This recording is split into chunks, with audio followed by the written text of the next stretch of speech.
사람들은 그 마음 안에 인생에 참 어려운 부분들이 있습니다. 겉으로는 표현되지 않아요. 겉으로는 웃고 있어요.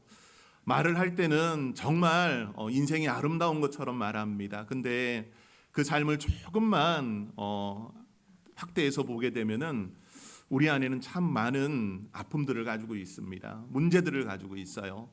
근데 이런 아픔과 문제들이 쌓이고 쌓여가지고 이 삶의 부분이 많이 흔들리는 분들이 있습니다. 심지어는 무너진 분들도 있어요.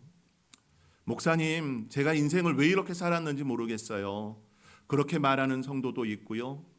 내가 뭘 믿고 지금까지 달려왔는지 모르겠다라고 말하는 그런 성도도 있습니다. 겉으로 보기에는 웃고 열심히 일하고 예배의 자리에 있습니다. 하루하루를 근근히 살아갑니다. 열심히 공부해서 좋은 성적을 얻고 장학금을 받고 합니다. 그런데 그 안에 조금만 들여다보면은 겉은 괜찮지만 마음이 무너진 사람들이 너무나 많다는 겁니다. 여러분, 이런 부분들은 한순간 무너지지 않습니다. 사람은요, 한순간 무너지는 사람은 없어요. 뭐냐 하면은 계속해서 어떤 데미지를 받습니다. 충격에 충격을 계속 받으면서 사람의 마음이 무너지는 겁니다. 가족 안에 실망 하나하나가 쌓이게 되고 삶을 살면서 반복해서 당하는 그런 실패들이 하나하나 더해지고 해결 못할 문제와 염려와 근심들이 하나하나 더해지면서 사람들은 무너지기 시작합니다. 어느 순간 외롭게 시작하고 어느 순간 사람의 말 하나가 과거에는 아무것도 아니었는데 큰 상처로 우리를 찢기조차 합니다. 여러분, 우리는 마음의 성벽이 무너져 있습니다. 이 무너진 마음의 성벽을 세우는 은혜가 우리 성도 모두에게 있기를 바랍니다. 사랑하는 성도 여러분들, 우리의 인생에는 무너지지 말아야 할 성벽이 있습니다. 무너지지 말아야 할 성벽. 여러분, 뭐가 무너지면 안 됩니까? 여러분의 가정이라고 하는 가정의 성벽이 무너지면 안 되겠죠. 근데 가족들 중에서는 어려움을 당하는 가정들도 있습니다. 이혼을 한 가정도 있고 부모가 가정폭력을 행해서 자녀들이 큰 상처를 받고 자녀들이 오히려 가출을 하고 부모를 떠난 그런 가정들도 있습니다.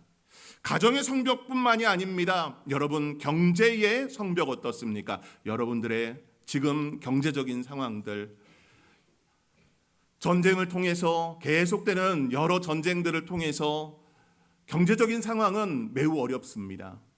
기름값만 해도 2,000원대가 훨씬 넘었고 물가의 치솟음은 매일매일 치솟아 오르고 있습니다.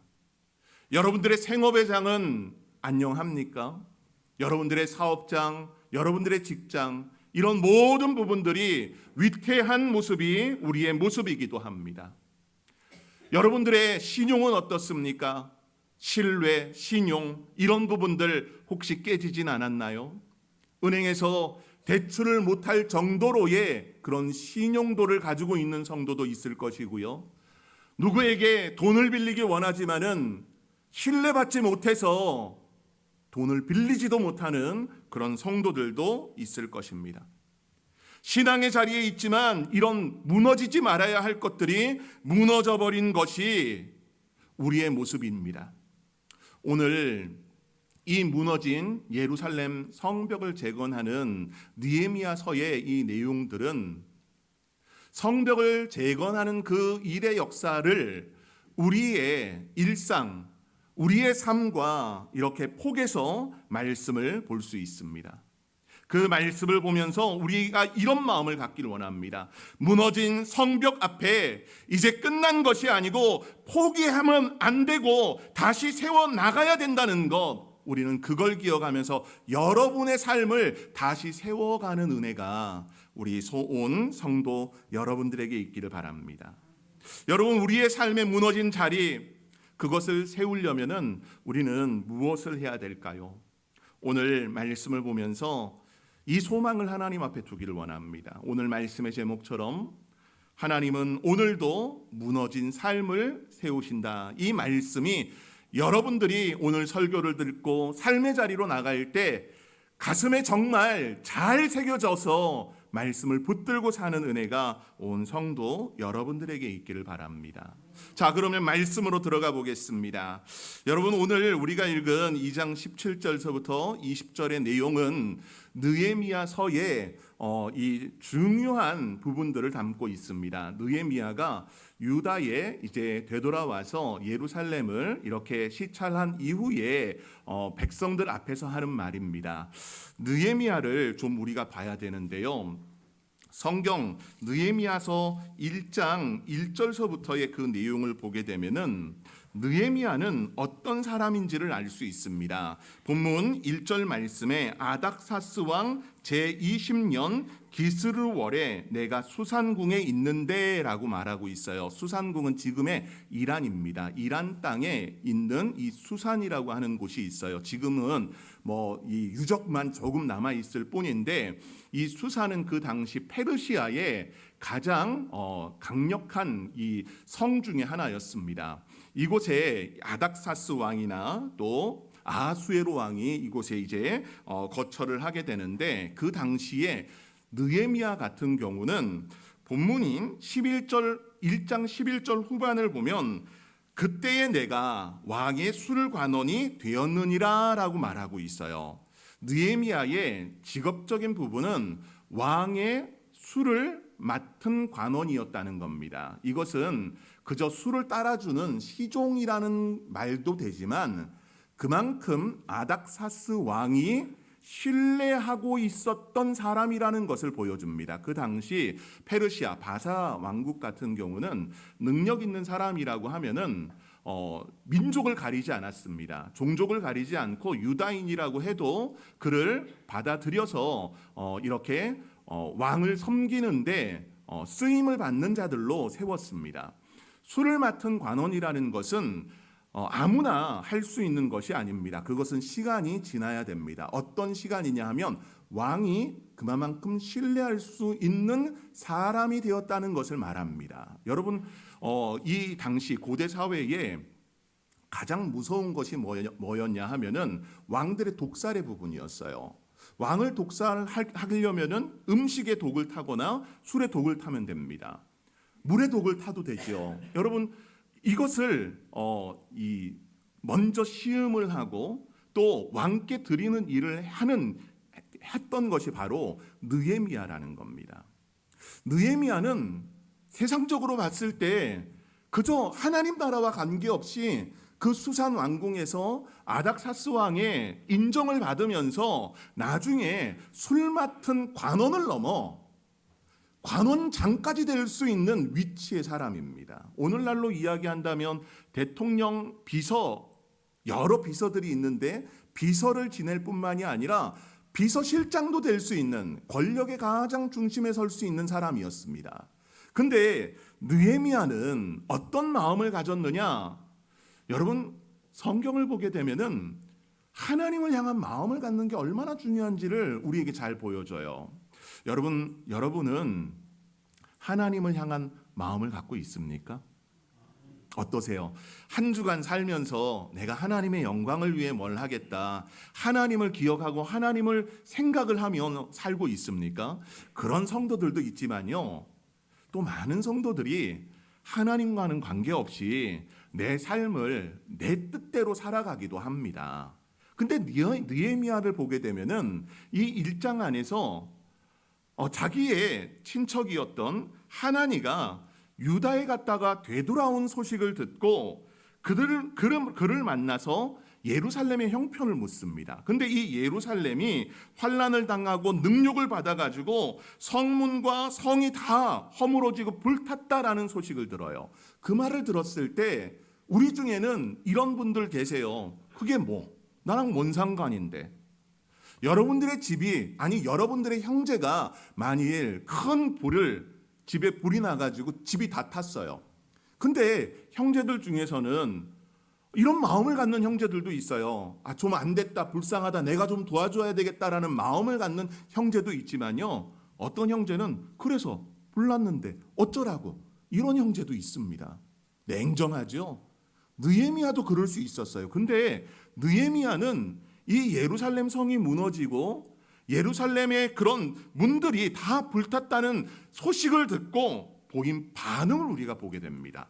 1장 4절 말씀을 우리 함께 읽어볼까요? 1장 4절입니다. 시작. 내가 이 말을 듣고 하나님의 금식하며 기도하여. 아멘. 여러분, 느헤미야가 보낸 반응은 뭐였어요? 듣고 앉아서 울고 수일 동안 슬퍼하며 금식하며 기도했다라는 게 느헤미야의 모습이었다는 겁니다.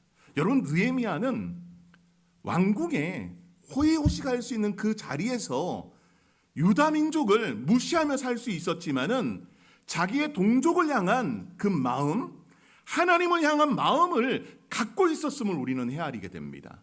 저는 우리 새로남 가족들 한 사람 한 사람 모든 성도들이 이 마음이 있길 원해요. 여러분들의 인생이지만 하나님을 생각하고 공동체를 생각할 수 있는 마음을 우리 성도 여러분들이 갖는 은혜가 있기를 소망합니다.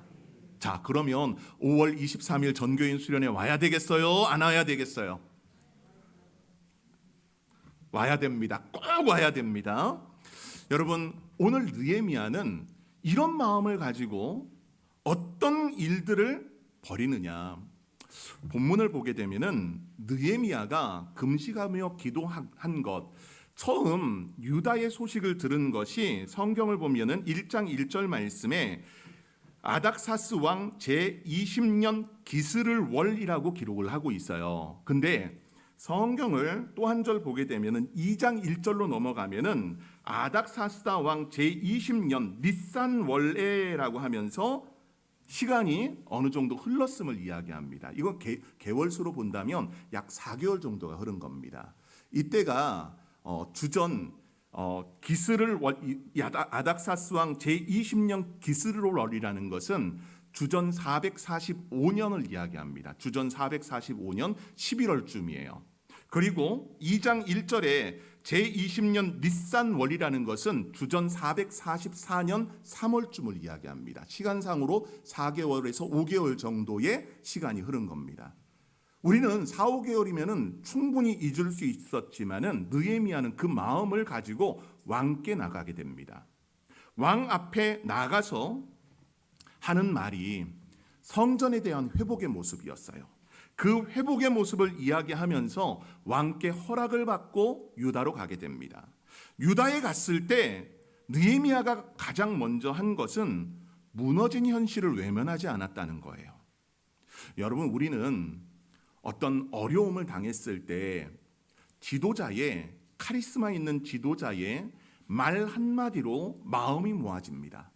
근데 우리는 이런 모습이 있어요. 느헤미야가 만일 할 수 있다, 잘 될 것이다, 우리가 긍정적으로 생각하자, 이런 좋은 말만 하지 않았다는 겁니다.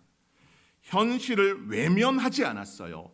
현실을 분명히 직시하면서 말한 것이 무슨 말입니까? 우리가 당한 공경은 이라고 말하면서 우리가 당한 곤경을 보라고 말합니다. 여러분, 회복의 첫걸음은 뭐냐?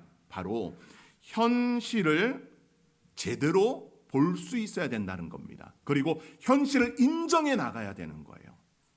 우리 성도분들 중에 이런 분들이 있습니다. 여러분들 병원 가시죠?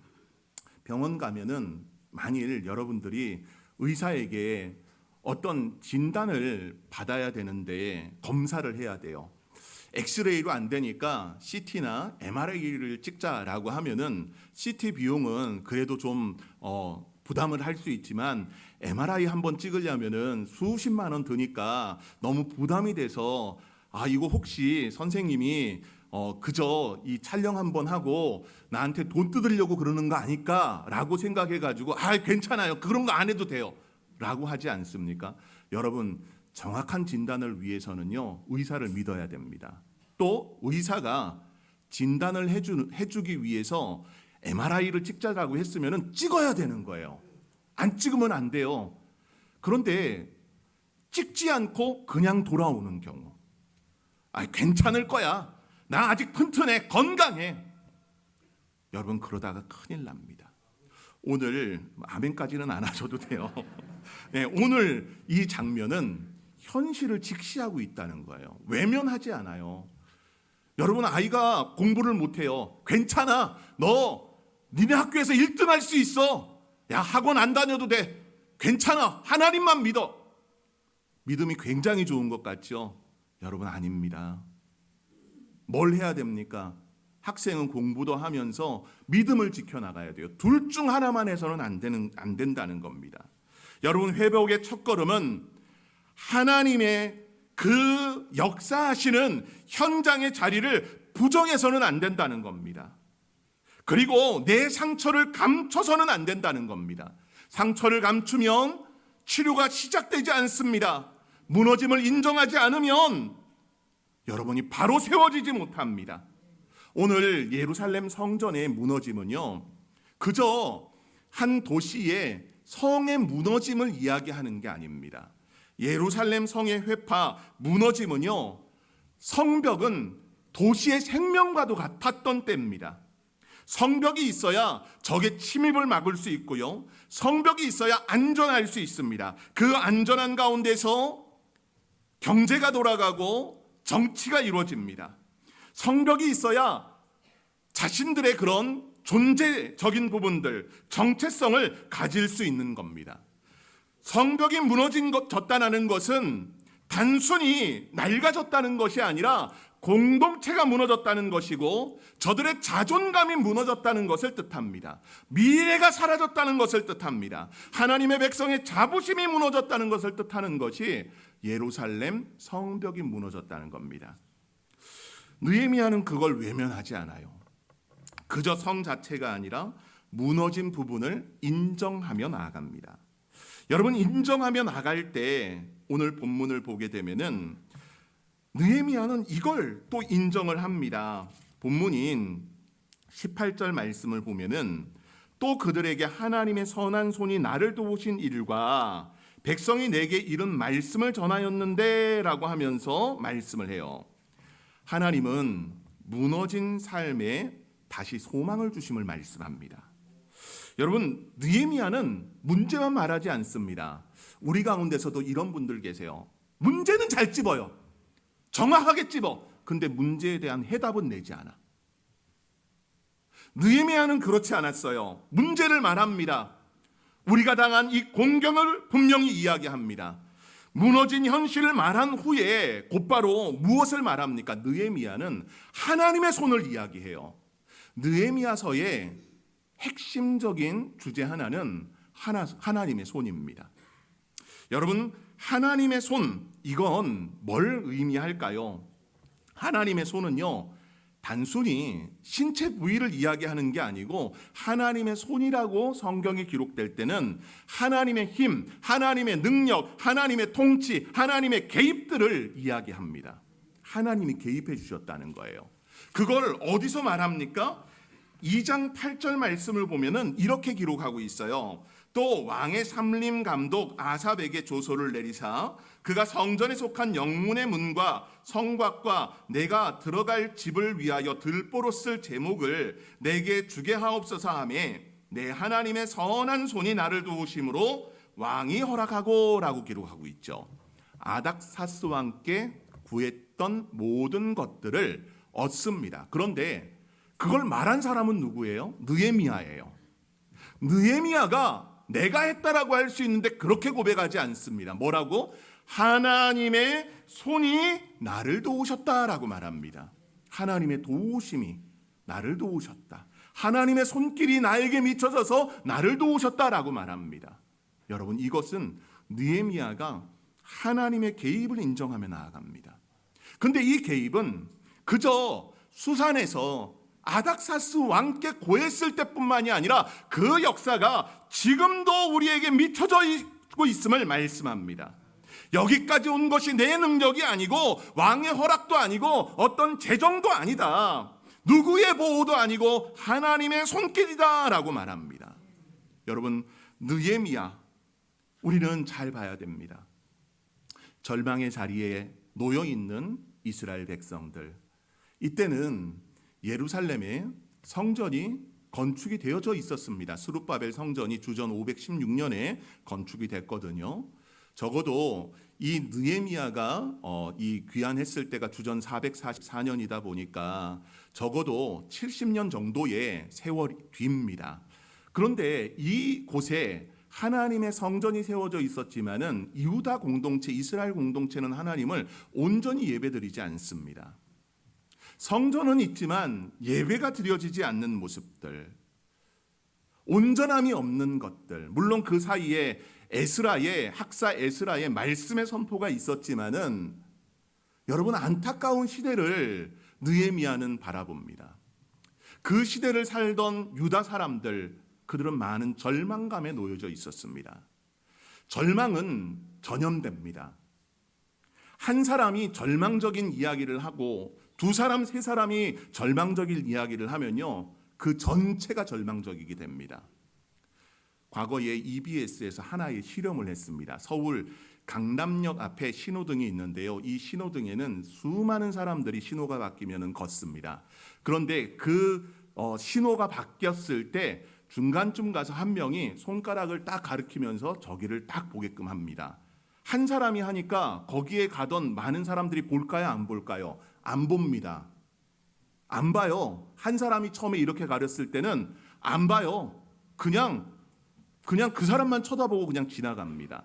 그런데 두 사람, 세 사람이 딱 동일한 곳을 가르치니까 어떻게 됐을까요? 신호들 건너던 사람들이 다 가르치는 방향을 쳐다봅니다. 여러분, 한 사람의 전염의 능력은 약할 수 있습니다. 하지만 두 사람, 세 사람의 전염력은 강합니다. 절망의 전염력도 강하지만은 소망의 전염력도 강합니다. 여러분들이 말하는 하나하나가 절망을 말하기보다는 소망을 말하는 은혜가 있길 바라고, 소망의 역사에서 오늘 느헤미야가 고백하는 것처럼 하나님의 손이 우리를 도우고 있다라는 이런 고백이 매일매일 여러분들 안에 간증되어지는 역사가 있기를 소망합니다. 여러분, 이 일에는 느헤미야를 하나님이 쓰실 때 느헤미야는 분명 술 맡은 관원장이었습니다. 관원이었습니다. 그는 그런데 군인도 아니었고요, 군인 출신도 아니었고, 또 건축에 관한 일가견을 갖고 있었던 건축가도 아닙니다. 어떤 철학적인 혁명을 일으킬 수 있는 그런 사람도 아니었습니다. 그런데 하나님은 이 느헤미야를 사용하십니다. 사랑하는 성도 여러분들, 성경에 보게 되면은 믿음의 사람들을 사용할 때 완벽한 사람을 사용한다고 생각하십니까? 아니면 좀 모자라고 부족한 사람을 사용한다고 생각되십니까? 네, 후자예요.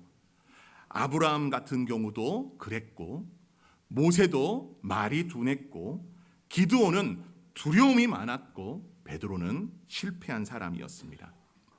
느헤미야 또한 그런 사람이었습니다.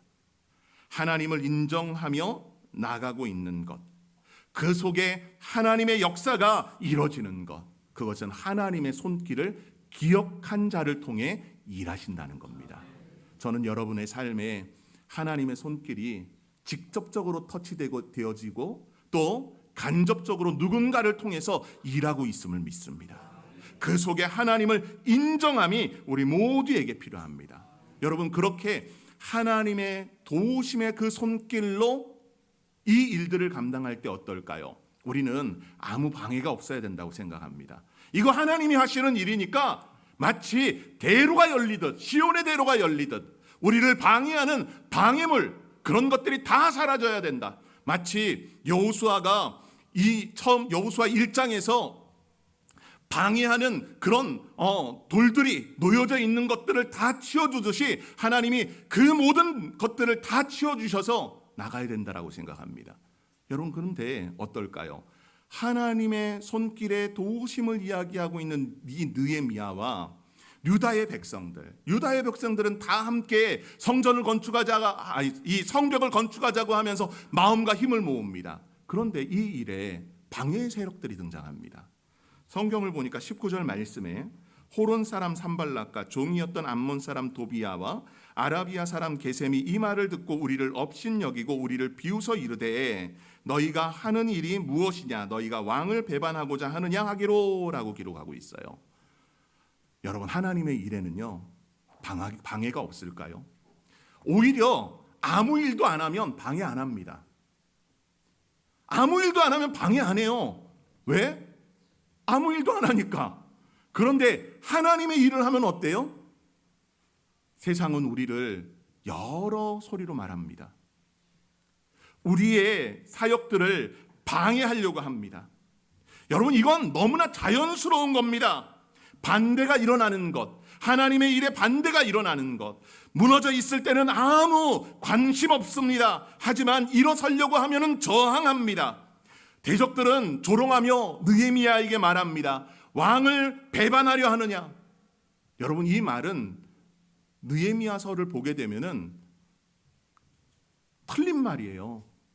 여러분, 느헤미야가 지금 이 유다로 돌아올 때 왕에게 허락을 맡잖아요. 그 허락을 맡았을 때 재건하는 모든 부분의 자재들까지 아닥사스다 왕이 내주지 않았습니까? 조서를 내주지 않았습니까? 왕의 허락을 맡고 왔어요. 그러나 대적들은요, 진실을 보기보다는 프레임을 만듭니다. 오늘날도 그래요. 신앙생활 열심히 하면 뭐라고 합니까? 너 왜 그렇게 유난스럽게 신앙생활하니? 가정이 회복되려고 하면 뭐라고 할까요? 야, 늦었어. 니네 가정은 회복 안 돼. 다시 시작하려고 하면은 안 된다고 말합니다. 헌신하려고 하면은 야, 손해볼 짓을 왜 하느냐고 말합니다. 사단은 늘 조롱하면서 사람의 손길을 멈추게끔 합니다. 사랑하는 성도 여러분들, 우리의 신앙의 자리에도 때로는 방해가 될 때가 있습니다. 뭔가 방해되지 않는다면은 여러분들은 때로 잘못된 길을 가고 있는 걸 수도 있습니다. 방해가 있다는 것, 사단의 회방이 있다는 것, 이것은 내가 믿음을 지켜나가고 있는 모습이기도 합니다. 많이 부딪혀야 됩니다. 하나님 앞에 드림이 될 때 여러분 자원하여 드리기도 하지만 어떻습니까? 내가 어느 정도 매번 11조 드리는 것 드렸는데 어느 날 운 좋게 또 나의 뭔가가 상여금이 더해져 가지고 드릴 수 있는 그런 은혜가 더해졌어요. 요즘 보니까 하이닉스에서 성과급으로 5억 6억 나온다고 막 사람들이 말이 많던데, 여러분 5억 6억 한 번에 딱 받았어요. 교회 다니는 분들 11조 해야 됩니다. 5천만 원 6천만 원 한 번에 할 수 있습니까? 할 수 있어요. 근데 어떻습니까? 마음 안에 이거 너무 아까운데라는 생각 안 들까요? 안 듭니까? 그런 분들은 믿음이 좋은 거야. 근데 다수의 분들은 시험이 와요. 이건 내가 다 드린다? 제가 예전에 얘기했잖아요.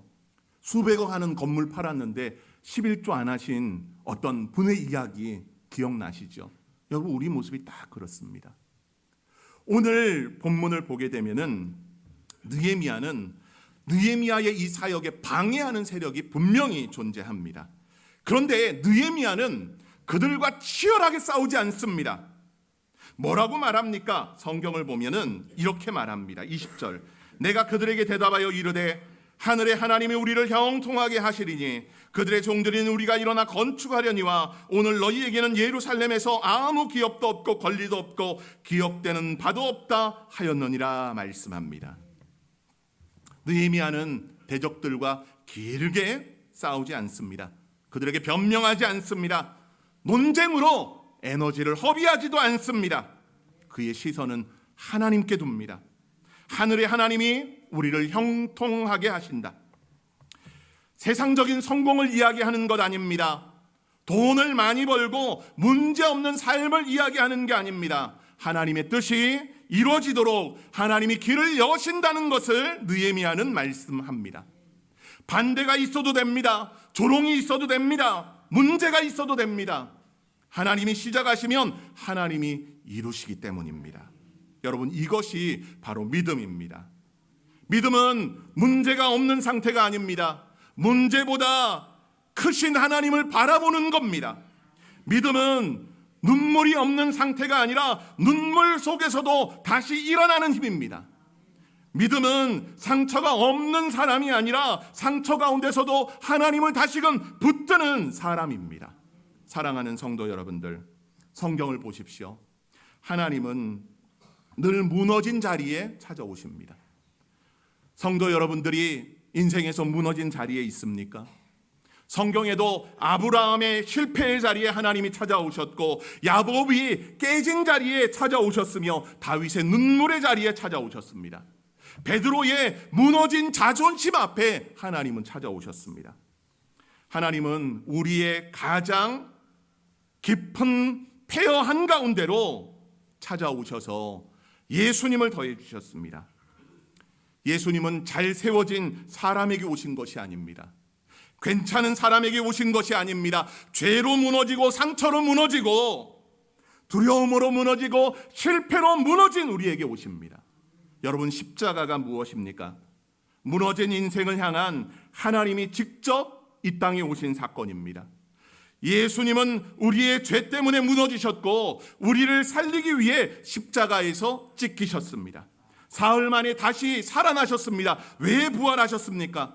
무너진 인생도 다시 일어날 수 있음을 보여주기 위해서입니다. 끝날 줄 알았던 삶에도 하나님의 새 역사가 시작될 수 있음을 선포하시기 위해 이 땅에 오셨습니다. 사랑하는 성도 여러분들, 우리의 인생은 실패로 절대 끝나지 않습니다. 예수 믿는 자의 인생은 상처로 마무리되지 않습니다. 하나님의 손길이, 그 도우심의 역사가 여러분들을 일으키심을 기억하며 예수 믿는 믿음으로 굳건히 서는 우리 새로 난 모든 가족들 되기를 간절히 소망합니다.